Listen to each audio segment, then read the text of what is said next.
dans lens saumes duxemi parche que les peuples de loen od Elohim que tous les peuples de loen que les nations se rejoicent en chantent de joie car tu jogues les peuples avec droiture et tu conduis les nations sur la terre. Parmi les prophètes que nous trouvons dans les psaumes nous pouvons observer les événements Phoenix qui conduisent el établissement définitif du gouvernement de Elohim sur cette terre. Dans les différents psaumes que nous estudiaron, nous verrons la progression des événements qui se déroularon depuis les moments précédents le second avènement jusqu'à la destruction du péché après le millénium. En gardant ces événements à l'esprit que elle est notre mission maintenant. Psalms 4:6 es por dans la tormente.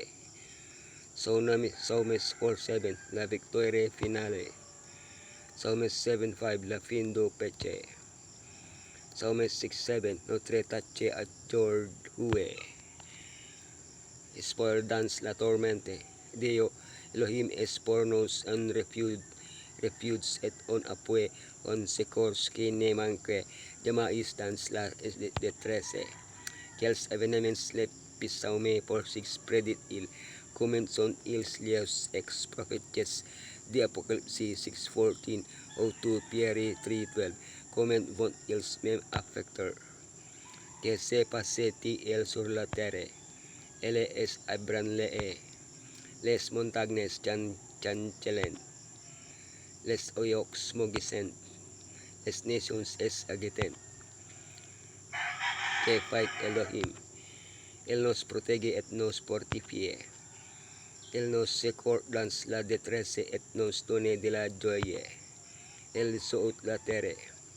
Il est notre refuge. Il fait cesser les guerres. Il est exalté et élevé parmi les nations. Que dos Dieu faire ne pas craindre.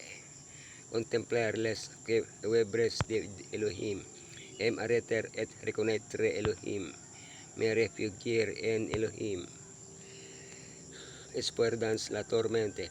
Les nations es agiten, les royaumes chancellent. Il fait entendre sa voix et la terre se fond. En un seul verset, le verset 6, le psaume pour 6 décrit comme sera la fin du monde cono. Les nations es agiten. En raison des disorders naturels et politiques persistants, les gouvernements unieron sous un corps commun, image de la bête, à la recherche de solutions urgentes que la portera préjudice au peuple de Elohim que sera persécuté en tant que cause de ces désordres. Les royaumes chancellent. Las dernières lux ravagieron et feron canceller les nations que se retournaron les unes contre les autres. Je fait Elohim fait entendre sa voix. Yeshua a un signal donné et a un son de la trompette de Elohim viendra gloire el histoire des nations. La terre se fond. Comme elle indique Jérémie, la terre serait désolée et vide. La victoire finale, elle nous assujet des peuples, elle met des nations sous nos pieds. Dans l'Antiquité, le fait de poser les pieds sur un lieu était une façon de représenter le droit à la possession du territoire, similaire à ce qu'on fait maintenant en plantant ou en hissant un drapeau spécifique à un endroit. Quand Satan est présenté devant Elohim et a dit qu'il venait de parcourir la terre et de aimer promener, il manifesta sa propriété sur notre planète. Le jour viendra où la propriété usurpée par lui sera restituée à son propriétaire légitime. mas que ne será pas au moment du second avènement, car Yeshua ne torture pas la terre de son pied mais nos monterons verslis lui, que será après la millennium, quand Yeshua tortura effectivement la terre de son pied, present place pour acquérir la nouvelle Jerusalem en présence de ses ennemis, et les vaincant définitivement. Zachariah 14:4-5, Apocalypse 2:7-9. La fin du péché, car il va dans la main de l'Éternel une coupe fermentée en vin plein de mélange. El en verse tous las merchants de la terre qu'en boiven jusqu'au alalie. La Saume 7:5 sonne de Facon 3, similaire au message du 3M ange ou les impies doivent boire de la coupe de la colère de Elohim. Quand qu'elle arrivera-t-il après le jugement final au tout impie sera détruit dans le lac de feu, qui est la seconde mort. Le point crucial qui détermine le destin des individus et des nations est l'orgueil.